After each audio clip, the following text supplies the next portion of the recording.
प्रत्येक वेळी आहे की नाही लोकांच्या घरी जायचं आणि त्यांनी म्हणायचं की थांबा थोडा वेळ किंवा थांबा उद्या देते, झालंच नाही अहो परवा देते. तर मी असं का म्हणते आणि मग मी रागारागानं माझं स्वतःचं घेतलं. तर हे बघा, ही जी माझी राणी आहे ना, तुम्हाला दिसेल आता पुढं, तर ती मी स्वतः घेतली माझ्या म्हणजे पैशाने, हजबंडच्या आणि माझ्या दोघांनी मिळून आम्ही.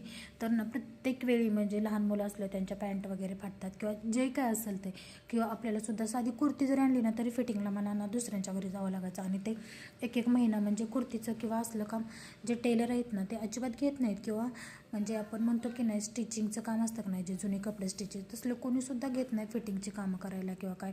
आणि मग मी रागारागानं माझी मशीन आणली. तेव्हा मला वाटतं 2021ला घेतली असेल मी हिला.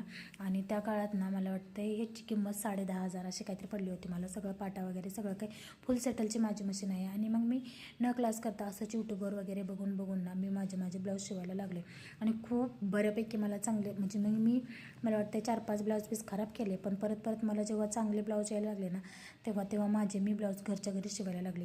आता हे बघा, लोकांना पैसे देऊन पण त्यांच्या वेळेनुसार आपण चालावं लागतं. म्हणजे आता आपण टाकलं आणि अर्जंटमध्ये काय करायचं म्हणलं तर ते म्हणतात थांबा, अर्जंट असेल तर जास्त पैसे द्या, असं तसं.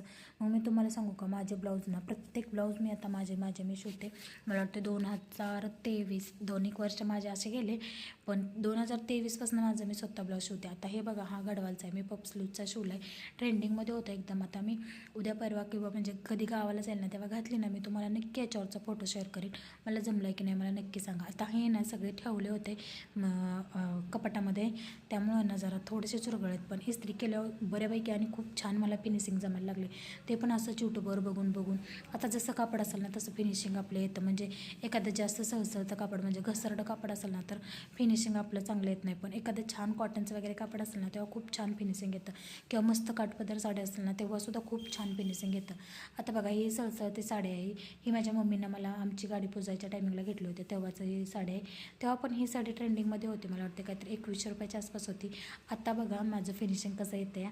आणि खूप मस्त ब्लाऊज मी घरच्या घरी शिवते. 300-400 रुपये लोकांना शिलाई देऊस तर मी स्वतःचे ब्लाऊज वर्षभराचे शिवले तरी माझी मशीन फिटली. आणि मला काही ते म्हणजे जड नाही, उचलून वगैरे न्यायचे नाही कुठं, काही नाही. आणि लोकांच्या दारात दात इचकत बसण्यापेक्षा मी स्वतः हा निर्णय घेतलेला योग्य आहे की अयोग्य आहे मला नक्की सांगा. आणि तुम्ही पण असं घरच्या घरी काही कला शिकलाय का ते पण मला नक्की सांगा. आणि चॅनलला सबस्क्राईब